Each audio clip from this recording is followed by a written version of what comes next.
আসসালামু আলাইকুম। আপনাকে আমি ১৪,০০০ টাকার মধ্যে সেরা একটা স্মার্টফোন দেখাবো। এই স্মার্টফোনের পারফরম্যান্স অনেক ভালো আর ক্যামেরা মোটামুটি চলে। তো ব্যাটারি লাইফ অনেকটাই ভালো। মোটামুটি ১.৫ দিনের উপরে চলে যায়। তো লেটস স্টার্টেড কি ফোন দেখায় আপনারা প্রথম থেকে লাস্ট পর্যন্ত অবশ্যই দেখুন। দেখা যাক কি হয়। ফোনটি হচ্ছে Moto G06 পাওয়ার। বক্সটা খোলার পর আমরা প্রথমেই আমার এই মোটো ফোনটা দেখতে পাচ্ছি। তারপর আমরা দেখছি কিছু পেপার আছে, এগুলো আপনারা সময় থাকলে পড়ে রাখবেন। একটা ব্ল্যাক কালার চার্জার কর্ড আছে যেটা ইউএসবি টাইপ সি, আর ফোনের সাথে একটা সাদা ব্যাক কভার দিয়েছে, এটা অবশ্যই অনেক ভালো একটা বিষয়। তারপর যদি আমরা ডিসপ্লের দিকে তাকাই 6.88 ইঞ্চি HD plus LCD with 120 hertz display.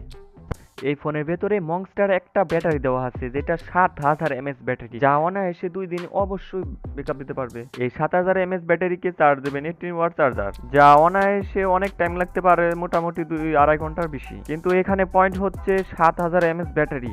১৪,০০০ টাকার মধ্যে ৭,০০০ ব্যাটারি দিছে, এটা অনেক অনেক বেশি।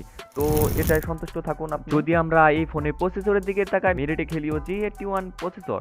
এই প্রসেসরটা অবশ্যই মোটামুটি অনেক ভালো। ১৪,০০০ টাকা বিবেচনা করলে তো আপনারা মোটামুটি ভালো গেম প্লে প্লাস ভালো ক্যামেরা এক্সপিরিয়েন্স ভালো করতে পারবেন। তো বলাই হলো না, এটার ক্যামেরা হচ্ছে একটাই ক্যামেরা। তো দুইটা ক্যামেরা থাকলে কি হবে, এটা একটাই ক্যামেরা হলো 50 মেগাপিক্সেল, আর একটা হলো এআই ক্যামেরা। ঠিক আছে, তো অবশ্যই আপনারা ভালো ক্যামেরা এক্সপিরিয়েন্স করতে পারবেন।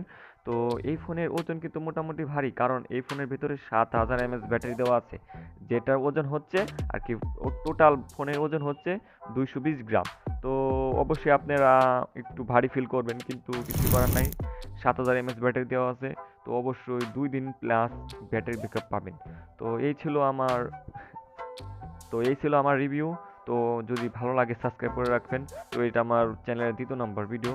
জানি না অনেক কিছু ভুল হয়েছে, তো আপনারা অবশ্যই কমেন্ট করে জানাবেন।